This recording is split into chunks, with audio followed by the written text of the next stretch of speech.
Hoje, em Mistérios Sombrios, prepare-se para atravessar o véu do desconhecido. Aqui, cada história esconde um segredo, e cada segredo pode mudar tudo o que você acredita ser real.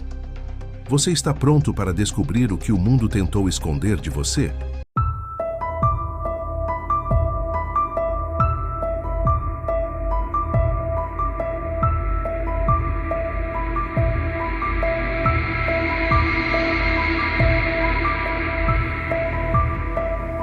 Hoje, em Mistérios Sombrios, mergulhamos num dos enigmas mais profundos e controversos da história: o Sudário de Turim. Um pedaço de linho antigo, com cerca de 4 metros de comprimento, que guarda uma imagem fantasmagórica e intrigante. O contorno de um homem, com marcas que muitos associam à crucificação. Seria esta a mortalha que envolveu o corpo de Jesus Cristo? Ou seria a mais elaborada fraude de todos os tempos? A peça de tecido repousa hoje na Catedral de Turim, em Itália, protegida e raramente exibida. Mas a sua história é uma viagem no tempo, cheia de reviravoltas, de reis e de relíquias sagradas. As primeiras menções documentadas que a ligam a um objeto de veneração remontam ao século XIV, em Lirey, França. Mas daí para trás, o seu percurso é obscuro, alimentando teorias que a conectam aos cavaleiros templários e até mesmo ao lendário Mandillion de Edessa, um dos primeiros retratos de Cristo. O que torna o sudário tão fascinante não é apenas a sua antiguidade, mas a própria imagem. Não é uma pintura, não é uma mancha. Ao ser fotografada pela primeira vez em 1898 por Secondo Pia, algo espantoso foi revelado. O negativo da fotografia mostrou uma imagem positiva, tridimensional e anatomicamente perfeita de um corpo humano. Era como se o próprio tecido tivesse sido uma placa fotográfica, capturando uma imagem formada por uma energia desconhecida. Como isso seria possível numa época tão remota? Os cientistas debruçaram-se sobre este mistério. Análises revelaram a presença de pólen de plantas nativas da região de Jerusalém, indicando uma possível origem no Médio Oriente. Encontraram também vestígios de sangue humano, tipo AB, um tipo sanguíneo comum entre a população judaica daquela área. As marcas no corpo são assustadoramente detalhadas: ferimentos de flagelação, um corte no lado, perfurações nos pulsos e nos pés e marcas de espinhos na cabeça.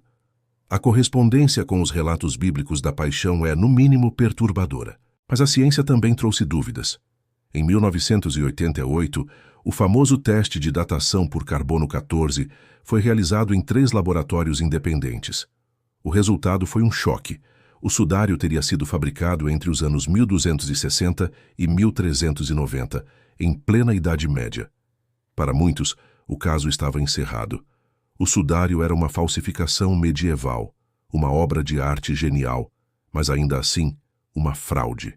O mistério parecia resolvido. No entanto, a controvérsia não morreu. Pelo contrário, só aumentou. Muitos cientistas e investigadores questionaram a validade do teste de carbono 14. Argumentaram que a amostra retirada para o teste poderia ter sido contaminada. E se o pedaço de tecido analisado fosse de um remendo medieval adicionado para reparar danos causados por um incêndio que a relíquia sofreu em 1532? Esta teoria ganhou força quando estudos posteriores indicaram a presença de fibras de algodão entrelaçadas com o linho na área da amostra, algo consistente com técnicas de reparo da época. E a imagem em si? Nenhum artista ou cientista, até hoje, conseguiu replicar a imagem do sudário com as mesmas características. Tentaram de tudo: pinturas, fricção, ácidos, até mesmo técnicas de impressão primitivas. Nada chega perto da superficialidade e da tridimensionalidade da imagem original. A figura parece ter sido projetada no tecido por uma radiação intensa e breve. Uma explosão de luz e energia que queimou superficialmente as fibras do linho, criando uma imagem que não penetra o tecido. Que tipo de tecnologia medieval poderia produzir tal efeito? A imagem contém informações que um falsificador medieval dificilmente saberia. Por exemplo, os pregos estão cravados nos pulsos, e não nas palmas das mãos, como era tradicionalmente representado na arte da época. Hoje, sabemos que a crucificação nos pulsos é anatomicamente correta para sustentar o peso do corpo. Como um artista do século XIV saberia disso? As marcas da flagelação correspondem a um chicote romano, o flagrum. O capacete de espinhos é mais uma coroa que cobre toda a cabeça, e não um simples aro. Detalhes que apontam para um conhecimento profundo da crucificação romana, algo que um artista medieval não teria. Cada detalhe nos puxa para direções opostas. De um lado, a datação por carbono 14, um pilar da ciência moderna que a coloca na Idade Média. Do outro, uma montanha de evidências circunstanciais, forenses, botânicas, históricas e físicas, que apontam para uma autenticidade impossível. É um paradoxo científico.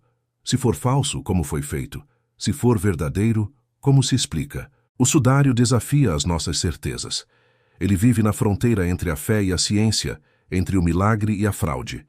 A imagem é um negativo fotográfico, 1000 anos antes da invenção da fotografia. Contém informações tridimensionais, como um holograma primitivo. Possui detalhes forenses de uma precisão desconcertante.